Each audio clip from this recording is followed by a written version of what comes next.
Vice President Johnson, Mr. Speaker, Mr. Chief Justice, President Eisenhower, Vice President Nixon, President Truman, Reverend clergy, fellow citizens. We observe today not a victory of party, but a celebration of freedom, symbolizing an end as well as a beginning, signifying renewal as well as change. For I have sworn before you and Almighty God the same solemn oath our forebears prescribed nearly a century and 3/4 ago. The world is very different now, for man holds in his mortal hands the power to abolish all forms of human poverty and all forms of human life. And yet the same revolutionary beliefs for which our forebears fought are still at issue around the globe. The belief that the rights of man come not from the generosity of the state, but from the hand of God.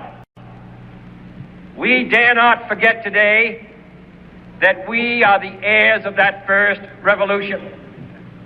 Let the word go forth from this time and place to friend and foe alike that the torch has been passed to a new generation of Americans born in this century, tempered by war, disciplined by a hard and bitter peace, proud of our ancient heritage, and unwilling to witness or permit the slow undoing of those human rights to which this nation has always been committed and to which we are committed today at home and around the world.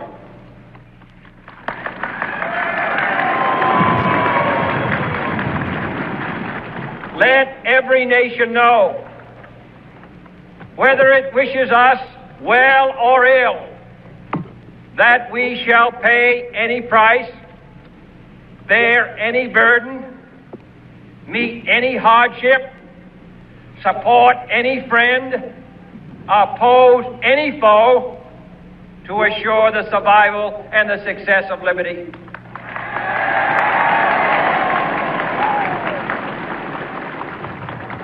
This much we pledge and more.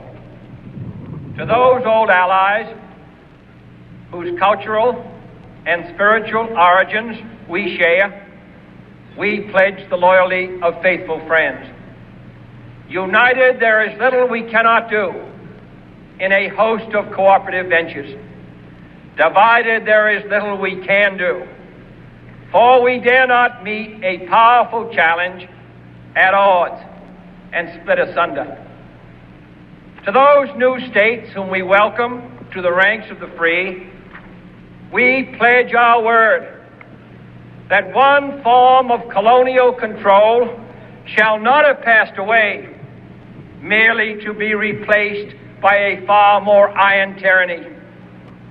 We shall not always expect to find them supporting our view, but we shall always hope to find them strongly supporting their own freedom, and to remember that in the past, those who foolishly sought power by riding the back of the tiger ended up inside.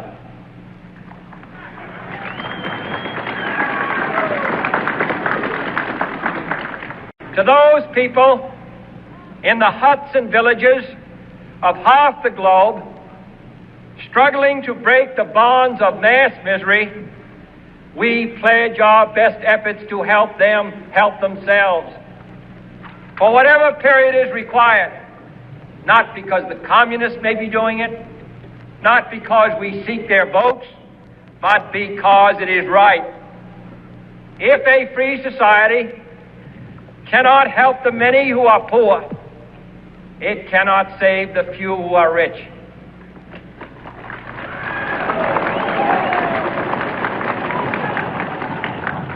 our sister republics south of our border, we offer a special pledge to convert our good words into good deeds, in a new alliance for progress, to assist free men and free governments in casting off the chains of poverty.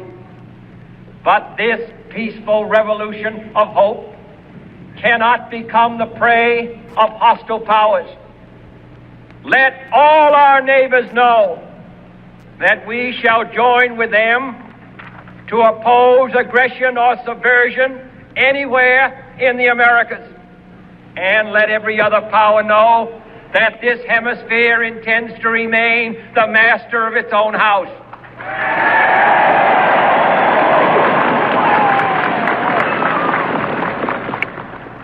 To that World Assembly of Sovereign States, the United Nations, our last best hope, in an age where the instruments of war have far outpaced the instruments of peace, we renew our pledge of support to prevent it from becoming merely a forum for invective, to strengthen its shield of the new and the weak, and to enlarge the area in which its writ may run. Finally, to those nations who would make themselves our adversary, we offer not a pledge, but a request that both sides begin anew the quest for peace. Before the dark powers of destruction, unleashed by science, engulf all humanity in planned or accidental self-destruction, we dare not tempt them with weakness, for only when our arms are sufficient beyond doubt can we be certain beyond doubt that they will never be employed. But neither can two great and powerful groups of nations take comfort from our present course, both sides overburdened by the cost of modern weapons, both rightly alarmed by the steady spread of the deadly atom, yet both racing to alter that uncertain balance of terror that stays the hand of mankind's final war. So let us begin anew, remembering on both sides that civility is not a sign of weakness, and sincerity is always subject to proof. Let us never negotiate out of fear, but let us never fear to negotiate.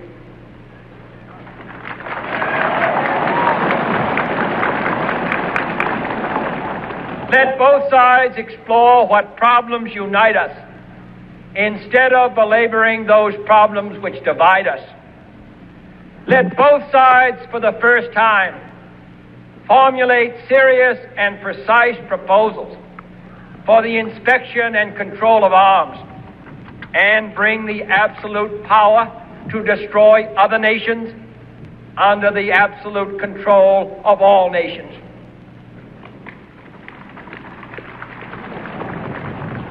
Let both sides seek to invoke the wonders of science instead of its terrors. Together, let us explore the stars, conquer the deserts, eradicate disease, tap the ocean depth, and encourage the arts and commerce. Let both sides unite to heed in all corners of the earth the command of Isaiah to undo the heavy burdens and let the oppressed go free.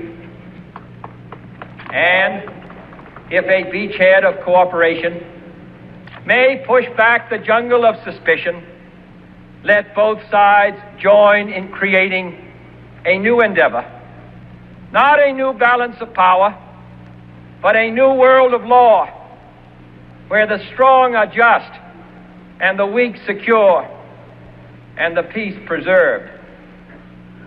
All this will not be finished in the first 100 days, nor will it be finished in the first 1,000 days, nor in the life of this administration, nor even perhaps in our lifetime on this planet. But let us begin.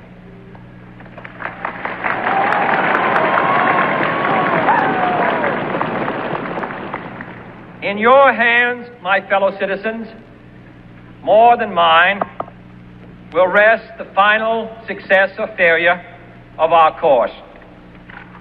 Since this country was founded, each generation of Americans has been summoned to give testimony to its national loyalty. The graves of young Americans who answered the call to service surround the globe. Now the trumpet summons us again, not as a call to bear arms, though arms we need, not as a call to battle, though in battle we are, but a call to bear the burden of a long twilight struggle, year in and year out, rejoicing in hope, patient in tribulation, a struggle against the common enemies of man, tyranny, poverty, disease, and war itself.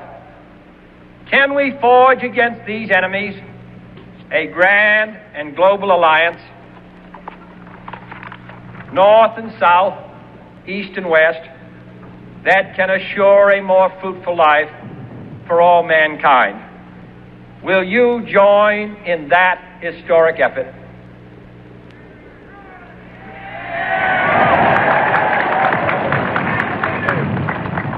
In the long history of the world, only a few generations have been granted the role of defending freedom in its hour of maximum danger.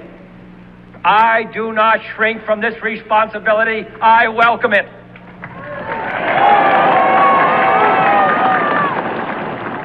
I do not believe that any of us would exchange places with any other people or any other generation.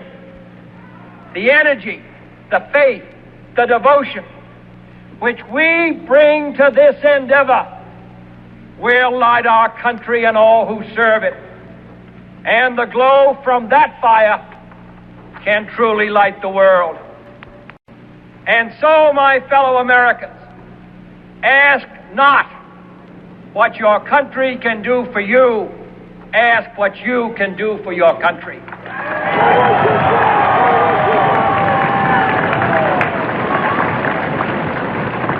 My fellow citizens of the world, ask not what America will do for you, but what together we can do for the freedom of man. Finally, whether you are citizens of America or citizens of the world, ask of us here the same high standards of strength and sacrifice which we ask of you. With a good conscience, our only sure reward, with history the final judge of our deeds, let us go forth to lead the land we love, asking His blessing and His help, but knowing that here on earth, God's work must truly be our own.